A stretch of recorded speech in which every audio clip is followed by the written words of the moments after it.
C'est un petit moment de ce triathlon des bureaux que je vous propose de voir maintenant. Les Mureaux, Gilles Causanet, 500 concurrents, mais lui n'était pas parmi eux. Comment expliquez-vous que 500 personnes se rassemblent pour nager dans une eau boueuse à 11 degrés, pour enchaîner 35 km à vélo sur des routes humides et grasses, et pour terminer par 10 km de cross-country? Des masochistes, non. Ce n'est pas sûr, car il y a quelque part une autre explication. Et les sportifs s'emmerdent. Les sportifs, quand on leur fait faire 42 km une fois, c'est marrant, la première fois. Et puis au bout de 20 fois, c'est plus très drôle, quoi. Et c'est pareil pour le vélo et c'est pareil pour la piscine. Ici, on a des nageurs, on a des marathoniens et on a des cyclistes. Et ce sont tous des gens qui s'ennuient. Et aux Mureaux, les concurrents ne vont pas s'ennuyer. Les organisateurs non plus, qui n'ont pas le droit, pour le premier grand triathlon populaire, d'oublier entre parenthèses un nageur dans le bassin. Bateau pneumatique, plongeurs en patrouille dans l'eau, tout était prévu. Et même des plongeurs patos en vadrouille sur la berge.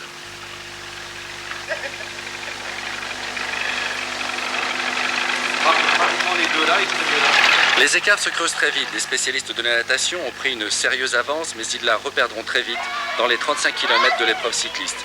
Pour les autres, il s'agit de récupérer au mieux des efforts accomplis avant d'enfourcher sa bicyclette. Vous êtes un nageur? Ouais.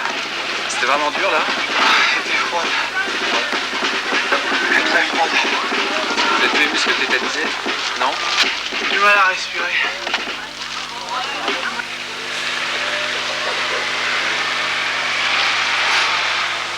C'est un peu ramolli, on a la tête qui tourne aux sorties de l'eau.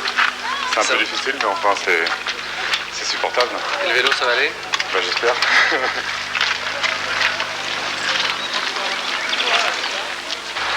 Pendant ce temps, Alain Bellobre, un homme de 40 ans, fait le forcing et prend la tête à mi-course.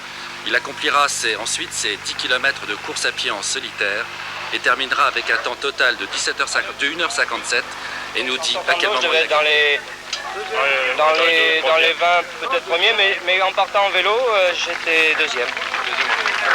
Donc j'ai pas trop perdu de temps pour me changer, pour mettre la tenue de vélo, et je crois que c'est important. Alain Bellobre a mis moins de 2 heures pour effectuer son parcours. 383 arrivées vont s'échelonner pendant encore 3 heures, chacun à son rythme, mais sans perdre de temps.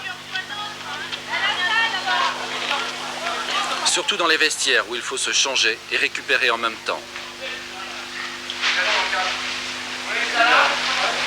Et repartir encore avec au bout une certaine forme de bonheur. Avec tous les fous, je suis allée doucement. Quand je suis sortie de l'eau, tellement heureux, j'avais envie de courir. Et puis je me suis dit non, faut pas courir, faut prendre ton vélo. J'ai cherché mon beau vélo rouge, je l'ai trouvé. Alors là, j'étais heureuse.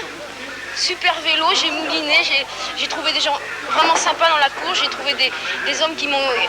Je me suis mis dans leur roue.